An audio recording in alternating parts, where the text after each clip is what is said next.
Eccoci qua, Isma, benvenuto, grazie per Grazie. essere qui con noi. Allora, queste interviste ai bambini, alle bambine che sono cresciuti in tanti paesi nel mondo, di solito non le faccio io. Cerchiamo qualcuno di un po' più giovane di me, però in questo caso ho deciso di intervistarti io perché ti conosco da quando avevi 4 anni. E quindi, insomma, ti ho seguito, siamo molto amici, per cui mi sono presa io questo privilegio. Quindi niente, come ti spiegavo, queste interviste servono un po' a raccogliere esperienze di persone come te che sono cresciute cambiando paese, cambiando cultura, insomma, in varie situazioni, e per capire un pochettino come poi tutte queste esperienze vengono usate nel futuro, e anche per calmare gli ansiosi genitori espatriati che sono sempre preoccupati portando i bambini a destra e a manca. Quindi io ti chiederei di cominciare magari raccontandoci un po' dove sei nato, insomma contestualizzando un po' dove sei nato, in che paesi hai vissuto e dove vivi adesso. Sì, va bene. Sono nato a Milano nel 91, 20 gennaio specifico, e poi da piccolissimo ci siamo trasferiti in Congo, a fare un attimo mente locale. Quindi ho fatto fondamentalmente l'asilo nido, fine anni di asilo nido e materna in Congo, dove ho Ci conosciuto voi, siamo appunto. conosciuti, Ci siamo sì. conosciuti. E dopo il Congo ho fatto la prima elementare a Milano, seconda e terza elementare a Roma, poi Guatemala fino alla seconda media, e dalla terza media un po' perché mi ero fatto già un'idea di quello che volevo fare da grande, di quello che volessi fare da grande, e sono andato a vivere con i nonni, ho smesso di seguire mia madre in giro per il mondo, per stabilirmi a Milano e fare almeno il liceo a Milano. E adesso lavoro come pilota in aeronautica a Cagliari, quindi diciamo che non mi sono fermato in realtà. Ho fatto quella parentesi a Milano di 5 anni, poi ho ripreso a girare tra Napoli, Stati Uniti, Roma e adesso in Sardegna. Questo è proprio Infatti, poi tutto. poi ci ritorniamo sul fatto che avevi già le idee abbastanza chiare su quello che volevi fare, perché come sai è una cosa con la quale io rompo sempre le scatole a tutti perché è una storia troppo bella. Ma senti un attimo, ma tu tra l'altro hai un contesto anche più particolare ancora perché sei figlio di una mamma italiana, di un papà gambiano, E e hai un fratello e due sorelle che sono anche un po' misti anche loro, perché tuo fratello ha un papà angolano, se non è sì, portoghese sì, angolano, le sì, tue portoghese sorelle angolano. invece vengono da un matrimonio con un uomo italiano, quindi insomma c'è la varietà culturale nella tua Sì, sì, famiglia. sono il più vecchio di quattro fratelli da parte di madre e due da parte di mio padre, quindi una lunga sfilza di compleanni da Infatti, ricordare. infatti, infatti. Ma E quanto ti senti in un certo senso radicato nella tua famiglia, che è stata una famiglia appunto comunque continuamente in movimento, continuamente in evoluzione? molto, ti Molto. direi molto, c'è molta complicità anche, soprattutto tra i fratelli. E quello che paradossalmente con cui si era creato un po' di distacco era Dorian negli ultimi anni, che in realtà è il fratello per età, quello con cui sono cresciuto, che a differenza di età è di 3 anni. Da quando il distacco in realtà è iniziato quando lui stava ancora a Milano, cioè ci siamo sentiti, però ci siamo sempre visti un po' io per lavoro, un po' perché sì, tanto il fratello ci vediamo, ci diamo un po' per scontati, no? Questa è un po' Mhm, la mhm. dinamica che viene a succedere, che è successa, e alla fine il tempo è passato, poi si è messo in mezzo Covid e altre cose, c'eravamo un po'. Diciamo che il viaggio che ho fatto a Bali di recente per andarlo a trovare è servito a riavvicinarci come dovrebbe essere. Certo, certo, sì, Però sì, perché lui vive a Bali, infatti dicevamo adesso prima di cominciare la registrazione che non è c'è un registrato grande adesso. campionario di persone da intervistare nella tua famiglia. Senti, ma Vabbè, io ti ho conosciuto appunto in Congo, è stato un periodo bellissimo, penso che forse, non lo so, forse sia stato un po' il periodo per tutti prima delle cose faticose che poi sono successe, perché appunto, vabbè, siamo scappati con la guerra, poi tu hai passato un periodo anche, Annalisa ha dovuto girare in paesi dove non ha potuto portarti, quindi hai passato anche un periodo di distacco dalla mamma, insomma, quindi quello è stato proprio un periodo così, un periodo felice. E allora mi viene da chiederti, c'è un periodo della tua vita raminga o un paese eventualmente al quale ti senti particolarmente legato o che ricordi con più, non so, con più calore e invece magari un periodo o un paese che invece ti riporta dei ricordi un po' più difficili, così, un po' meno felici? Guarda, è un misto, cioè non riuscirei a categorizzarli proprio così, con questo distacco netto. A sensazione, il paese di cui ho ricordi esclusivamente positivi è il Congo, però ero veramente piccolo, quindi sono ricordi, cioè, belli, teneri, però paradossalmente forse il paese estero a cui sono più legato è il Guatemala perché ci ho fatto l'inizio dell'adolescenza, quindi sono rimasto in contatto con i compagni di classe, ci scambiamo gli auguri. E le mie due sorelline, Allegra e Margherita, sono nate in Guatemala e loro non si ricordano niente, vorrebbero tornarci, quindi è una cosa che stiamo anche organizzando, che loro vorrebbero vedere il posto dove sono nate. E per me invece è un ritorno a una buona, cioè al posto dove ho passato, forse il paese estero di cui ho più ricordi in assoluto, e con i pro e i contro, perché comunque l'adolescenza comporta, cioè, Certo, certo. L'adolescenza è adolescenza è ovunque. adolescenza, esatto, quindi Certo, sono certo. ricordi belli e brutti, ma ti direi forse il Guatemala, il posto in cui sono più rimasto legato. Mm. Tra l'altro è stato bellissimo, ti ricordi che sono venuta a trovarvi con Alessandro e Mattia, abbiamo fatto un giro bellissimo, forse non ti ricorderai, abbiamo Sì, fatto siamo un andati in giro bellissimo. Nicaragua, siamo andati anche, Sì, poi ci siamo trovati anche di qua. È stato bellissimo. bellissimo che siamo, dopo il Congo, siamo coincisi in America centrale tutti quanti, no? Quindi molto bello. Senti, quale potresti dire che è stata la difficoltà più grossa di questo tipo di vita non stabile in un posto? Quindi questo continuare a cambiare anche paesi molto diversi tra loro. Ma io penso che per un ragazzo che cresce, potenzialmente la difficoltà, ma è una cosa anche abbastanza, immagino, anche scontata, è un po', potrebbe, tendenzialmente sono due. Il lasciare determinate amicizie, che magari si creano legami molto forti e non è facile poi mantenersi in contatto quando iniziano i fusi orari, iniziano a essere tanti, dopo un po' non è facilissimo rimanere in contatto e magari anche l'integrarsi in ambienti nuovi, in classi nuovi. Per esempio, io ho vissuto di più la difficoltà nell'integrarmi in classi nuovi, quindi ricostruirmi di nuovo le mie reti sociali, la mia comfort zone, amicizie, eh, condivisione di passioni o quello Mhm, che è mhm, a mhm, quell'età. mhm, E invece qualche altro componente della mia famiglia ha vissuto male di più il doversi staccare.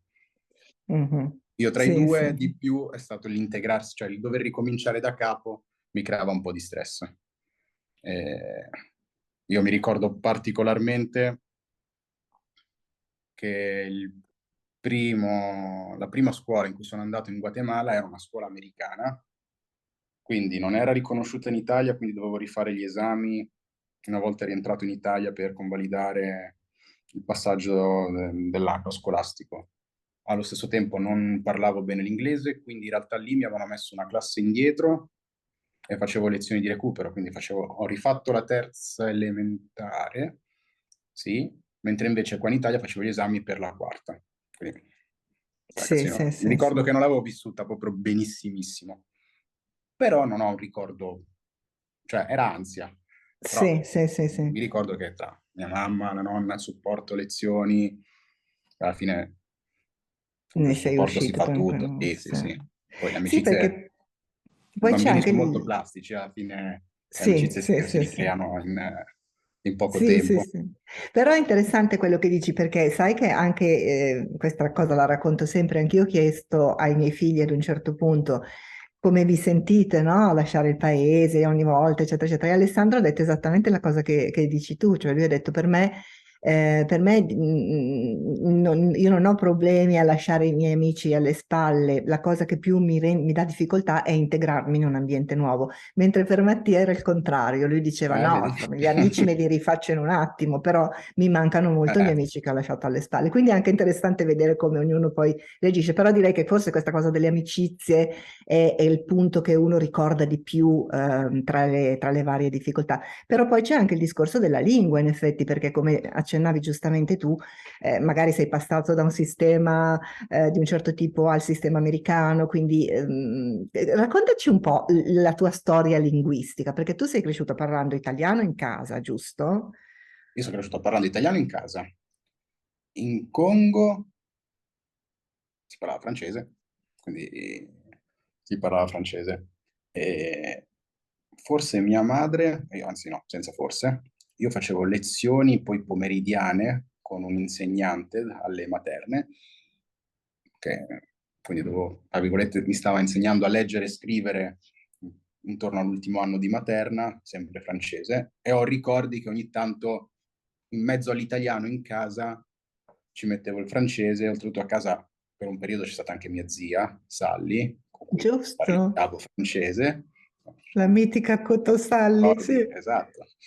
E, e quindi c'è francese, adesso lo parlo abbastanza male, devo essere sincero, però la pronuncia, comunque la struttura linguistica si è radicata, ecco, nel cervello. Poi vabbè, 2 anni in Italia, come si insegnava in Italia fine anni 90 l'inglese, niente di più.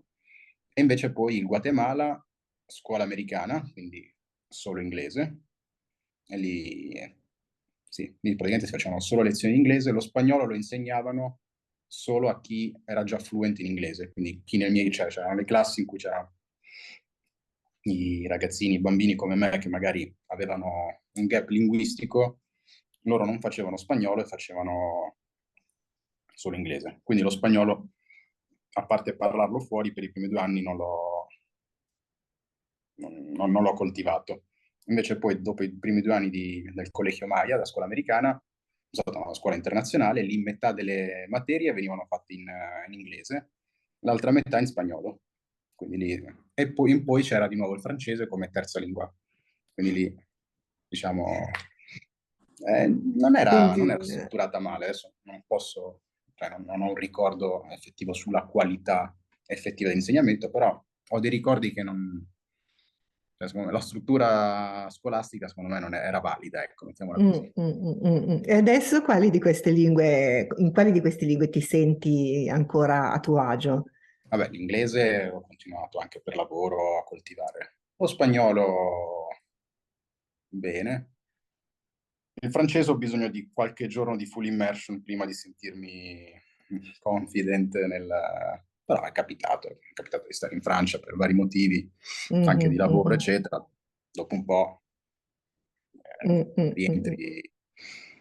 Fantastico. Allora, ecco, In veniamo al casa. discorso del lavoro. Sì. Allora, io devo raccontare ovviamente che quando ti venivo a prendere all'asilo, all'uscita, tu uscivi sempre con un disegno, a volte due, e su questi fogli c'erano sempre o dei dinosauri oppure degli aerei, perché Beh, tu fin da piccolino avevi, vabbè, la passione per i dinosauri, quella credo che sia una fase che un po' tutti i bambini attraversano, però questa passione terribile per gli aerei e tu fin da piccolino, fino a quando io ti ho conosciuto, hai sempre detto che saresti diventato pilota e lo sei diventato.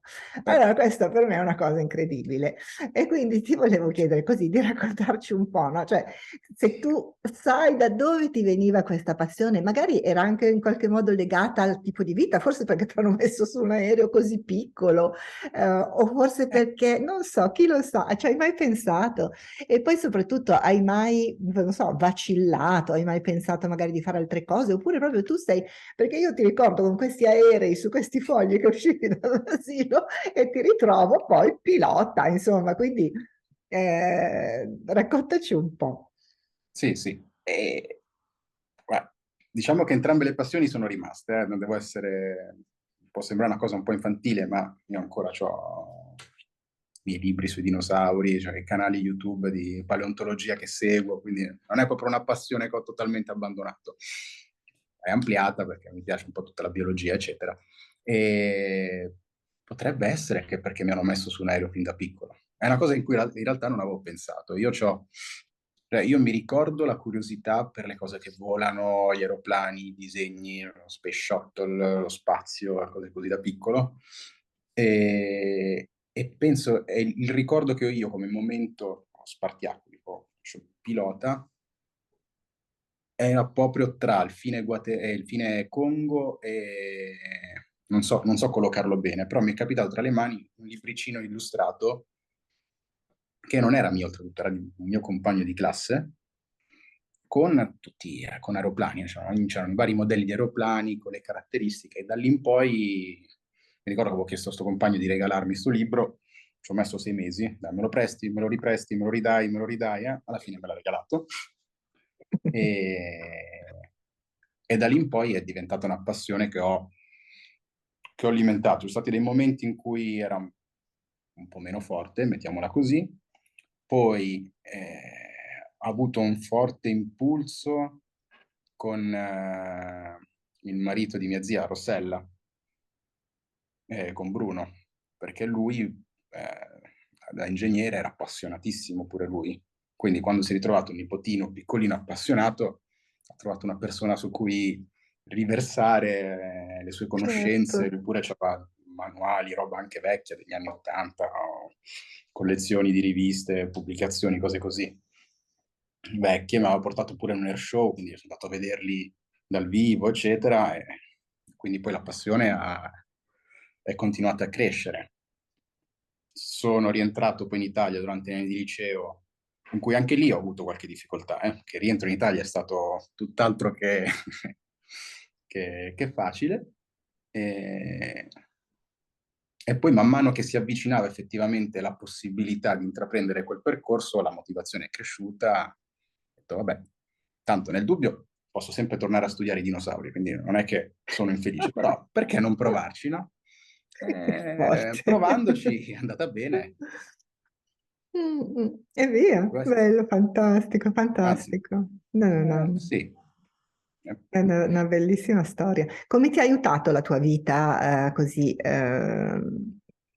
continuamente di adattamenti a cose nuove, lingue nuove, persone nuove, eccetera, eccetera, nella tua professione? Se ti ha aiutato in qualche modo, non so, magari sangue freddo, mi viene da pensare, hai bisogno di avere autocontrollo. L'autocontrollo è una cosa che magari uno sviluppa, no? Cambiando sempre posti, trovandosi in posti nuovi, in contesti nuovi devi essere in controllo, non devi soccombere al panico. Non so se magari questa è un'idea così che mi viene.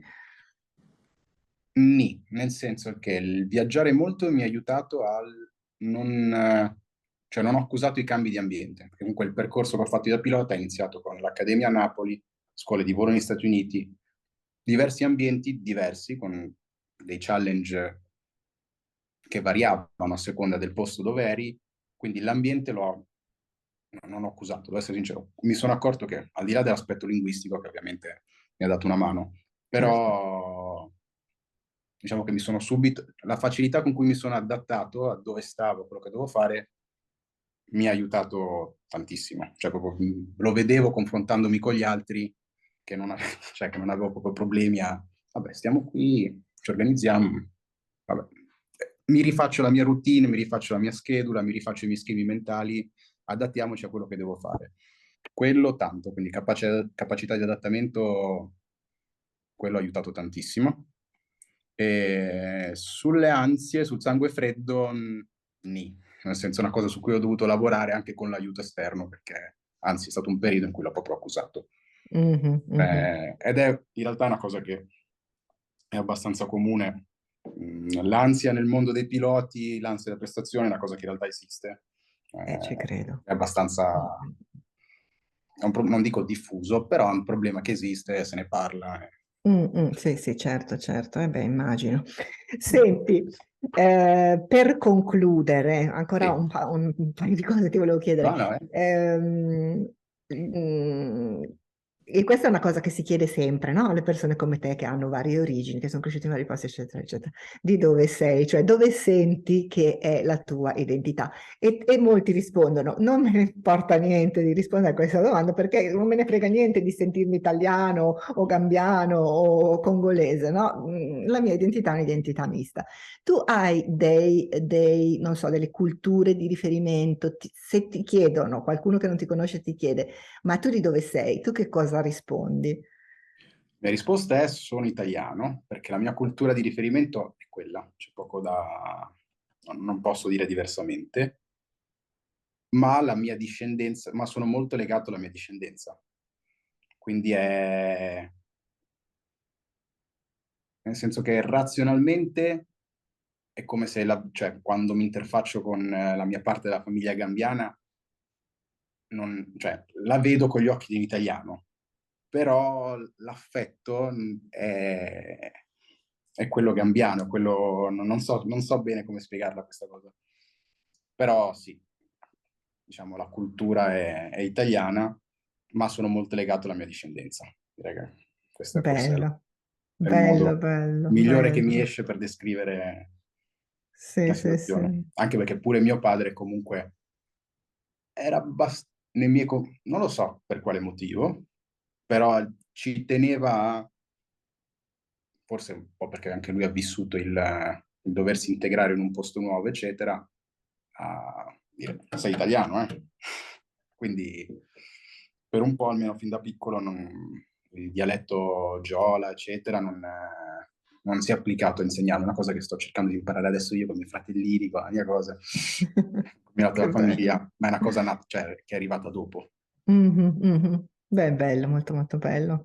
Vabbè, Isma, tu hai una serenità di fondo che forse chi lo sa, ce l'hai tu e non so, cosa potresti consigliare a persone che si trovano appunto, sia a ragazzi e ragazze che si trovano a cambiare spesso paese o anche ai genitori che portano in giro i loro figli e sono in ansia rispetto a quello che i cambiamenti possono produrre su di loro.